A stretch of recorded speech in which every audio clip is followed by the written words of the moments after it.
Bonjour à tous, dans cette vidéo on va parler de la brochure investigateur en recherche clinique. La brochure investigateur, donc on va retrouver l'acronyme BI ou IB, en anglais c'est Investigator's Brochure, pardon pour mon accent, désolé. Qu'est-ce que c'est qu'une brochure investigateur? La brochure investigateur, ça va être un document essentiel dans le cadre de la recherche clinique. Pour la comprendre simplement, on va imaginer que c'est un peu un manuel complet qui va rassembler un petit peu toutes les informations importantes sur un médicament ou sur un dispositif médical qui sera en cours d'étude. Ça va être un peu le CV détaillé du produit qui sera étudié, qui va présenter du coup son parcours depuis sa conception en laboratoire jusqu'à sa position actuelle là dans le processus de développement. À quoi elle va servir cette brochure investigateur? Elle va remplir plusieurs fonctions. Premièrement, ça va être d'informer les médecins investigateurs. Elle va fournir aux médecins qui mènent l'étude toutes les informations nécessaires pour comprendre le produit qu'ils vont tester. Ça va permettre également de faciliter la prise de décision éclairée, donc ça va aider les médecins à évaluer si le traitement est adapté pour un patient en particulier. Bien entendu, ça va permettre d'assurer la sécurité des participants. On se souvient, en recherche clinique, la sécurité des participants, c'est la clé de voûte, c'est l'objectif numéro un. Donc assurer la sécurité des participants en décrivant les effets indésirables qui seront connus et les précautions qui seront à prendre avec ce médicament ou ce dispositif médical. Ça va permettre de guider la conduite de l'étude. Donc ça va indiquer comment surveiller les patients et quels événements en particulier observer. Et enfin, ça va permettre de répondre aux exigences réglementaires. Donc sa préparation, elle va être obligatoire pour obtenir l'autorisation de mener un essai clinique.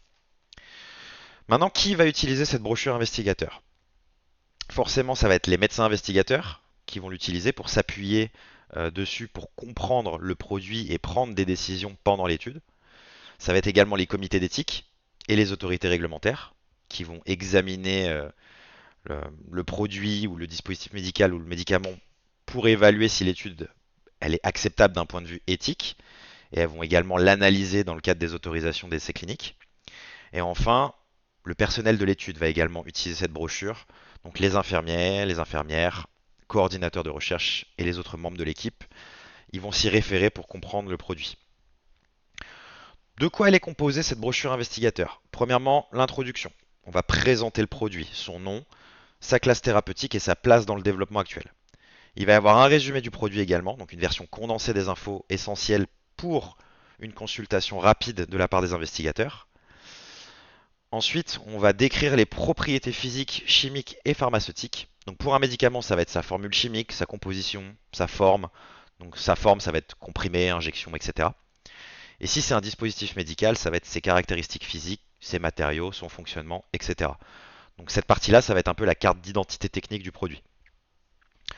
Ensuite, il va y avoir une mention des études non cliniques qui va détailler les résultats des études réalisées avant les tests sur l'être humain. Donc le non clinique, ça va être le préclinique, donc avant l'étude sur les êtres humains. Donc ça va être les études en laboratoire, comment le produit va agir au niveau cellulaire ou moléculaire. Puis après, on va avoir les études sur les animaux, donc les résultats des tests sur différentes espèces animales. Et enfin la pharmacologie, donc comment le produit agit dans l'organisme. Et la toxicologie, donc les effets qui seront toxiques observés à différentes doses. Ça va être un petit peu le parcours scolaire du produit avant qu'il soit testé chez l'être humain. On peut voir la chose comme ça. Ensuite, il y aura les effets chez l'être humain. Donc si le produit a déjà été testé chez l'être humain, bien évidemment, ça va dépendre évidemment de chaque étude. Si le produit il a déjà été testé chez l'être humain, on va trouver la pharmacocinétique, donc comment le corps traite le produit en termes d'absorption, de distribution, le métabolisme et l'élimination. On va avoir également la section de la sécurité et de l'efficacité. Donc on va prendre les résultats des études précédentes chez l'humain. Et l'expérience après la mise sur le marché, bien évidemment, si c'est applicable, hein, si le médicament il a déjà été mis sur le marché, c'est pas forcément applicable tout le temps, ça dépend de où on en est. Donc si l'expérience acquise dans d'autres pays où le produit a déjà été commercialisé, on va avoir également ces données-là. Ensuite, il va y avoir le résumé des données et les conseils pour les investigateurs, donc avec les dosages, le dosage et administration, comment utiliser le produit, les effets indésirables, ce qu'il faut surveiller, comment y répondre. On va trouver également les précautions et les contre-indications, quels patients doivent être exclus ou suivis plus attentivement, les analyses de laboratoire, donc les examens à réaliser pour surveiller les patients, et le surdosage. Que faire en cas d'administration excessive? Cette section-là, elle peut être considérée un petit peu comme le mode d'emploi pour les médecins qui participent à l'étude. Et enfin, il y aura également une section pour les références bibliographiques avec des publications scientifiques citées dans le document. C'est quoi les caractéristiques importantes d'une bonne brochure investigateur? Premièrement, ça va être la mise à jour régulière. C'est pas un document statique. Elle est mise à jour au moins une fois par an pendant les études cliniques actives. C'est obligatoire. Et elle va être immédiatement mise à jour s'il y a de nouvelles informations importantes sur la sécurité qui sont découvertes. C'est comme un livre dont on va ajouter régulièrement de nouveaux chapitres à mesure que l'histoire du produit se développe. En fait, cette brochure investigateur, c'est un livre qu'on n'a pas encore terminé et qui va pouvoir potentiellement être mis à jour en fonction des découvertes. C'est un carnet de bord. Une bonne brochure investigateur, elle doit trouver son équilibre entre l'exhaustivité et la clarté. À la fois, elle doit être suffisamment complète pour couvrir toutes les informations importantes, mais en même temps suffisamment claire pour être facilement comprise par les médecins. Donc elle sera organisée logiquement avec une table des matières et des sections bien définies. Elle doit présenter des données probantes et de la transparence, donc avec les résultats positifs et négatifs des études antérieures, les limites connues des données actuelles et les incertitudes qui subsistent sur le produit. C'est quoi la différence principale avec les autres documents de la recherche clinique? Par exemple, avec le protocole qu'on a vu dans la vidéo d'avant. La brochure investigateur, elle va se concentrer sur le produit étudié, donc le médicament ou le dispositif. Alors que le protocole, il va décrire la méthodologie spécifique de l'étude entière.